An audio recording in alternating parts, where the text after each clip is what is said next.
Obrigado, Sr. Presidente. O tema da atualidade que hoje nos é trazido pelo PAN é da maior importância. É essencial porque nos obriga a pensar sobre que futuro queremos, ou seja, que futuro pretendemos ter para nós e para as gerações vindouras.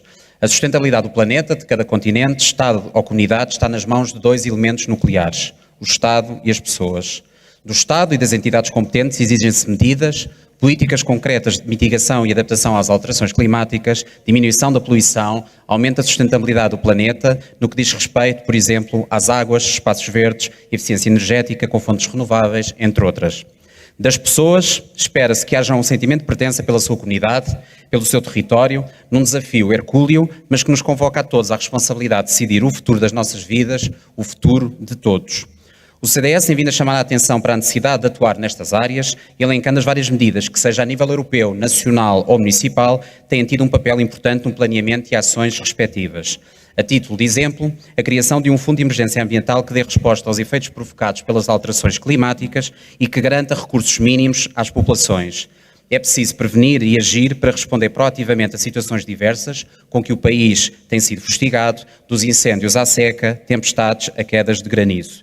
E 2035 está ao virar da esquina.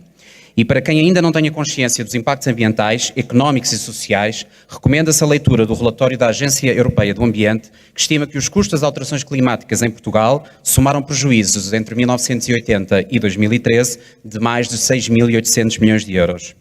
A Convenção Quadro das Nações Unidas relativas às alterações climáticas e as negociações em curso sobre o regime climático têm como objetivo de longo prazo a estabilização das concentrações de gases como efeito de estufa na atmosfera a um nível que evite uma interferência perigosa no sistema climático. Para atingir esse objetivo, a temperatura global anual média da superfície terrestre não deverá ultrapassar os 2 graus centígrados em relação aos níveis pré-industriais.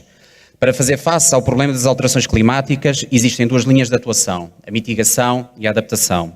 A mitigação é o processo que visa reduzir a emissão com gases de efeito de estufa para a atmosfera e a adaptação, o processo que procura minimizar os efeitos negativos dos impactos das alterações climáticas nos sistemas biofísicos e socioeconómicos. As alterações constituem um problema global, pelo que as decisões no que respeita à mitigação e adaptação às alterações climáticas envolvem ações ou opções a todos os níveis de tomada de decisão, desde o nível local ao nível internacional, envolvendo todos os governos nacionais. Por esse motivo, a resposta política a este problema requer uma ação urgente, transversal, concertada e assertiva, traduzida na adoção de medidas que minimizem as causas antropogénicas e que preparem a sociedade para lidar com os seus impactos biofísicos e socioeconómicos que têm vindo a ser cada vez mais relevantes. Como referido anteriormente, no cerne destas mudanças estão os chamados gases com efeito de estufa. O CO2 é o principal gás negativo desses gases de efeito de estufa, que são consequência direta do uso e queima de combustíveis fósseis, como o carbono, o petróleo e o gás com fins de produções energéticas. É, por isso, imprescindível reduzir as emissões deste tipo de gases, eliminando progressivamente o uso massivo de combustíveis fósseis, substituindo-os pelas energias renováveis e fomentando a poupança de energia, a eficiência energética, a plantação de árvores e de outras espécies arbóreas e arbustivas, entre outras medidas mitigadoras a adotar. Destas medidas, importa destacar as seguintes e a nível europeu.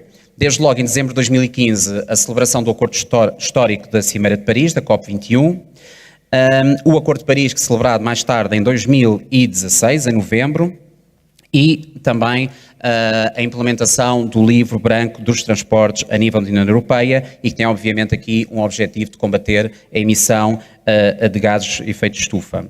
Depois, o que é que tem sido feito a nível de Portugal?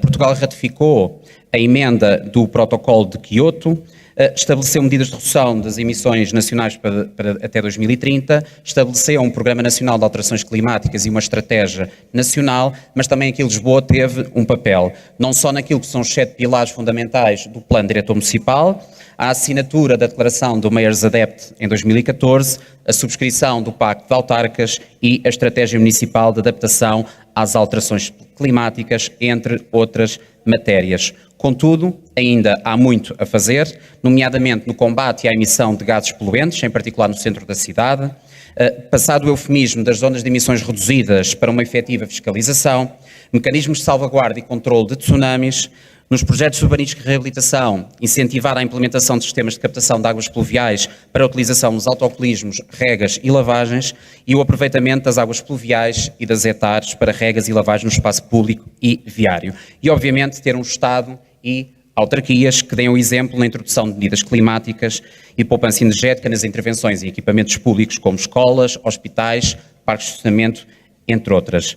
Para terminar, dizer que o CDS acompanha os textos subscritos pelo PAN e pelo deputado municipal Rui Costa e também apresentado pelo PEV. Não podemos acompanhar o texto apresentado pelo Bloco, porque ele baseia-se em conceitos retóricos e muito abstratos e, portanto, sem qualquer substância jurídica nem técnica e, portanto, não podemos acompanhar. Esta mudança de paradigma depende de todos nós, esse é o nosso papel, mas nós não o podemos fazer sozinhos, nós temos que pensar global e agir local, mas nada disto se faz se não houver uma intervenção a nível mundial. Convém lembrar, Portugal não é dos países mais poluentes, e para terminar já, Sra. Presidente, a China representa 24% a nível mundial, a União Europeia representa 9% em execo com a América Latina e os Estados Unidos mais de 13%. E, portanto, o nosso papel, por mais pequeno que seja, é muito importante, mas sem o fazermos de forma integrada com o resto do mundo, pouco poderemos fazer para alterar esta situação. Muito obrigado. Muito obrigada, Sr. Deputado.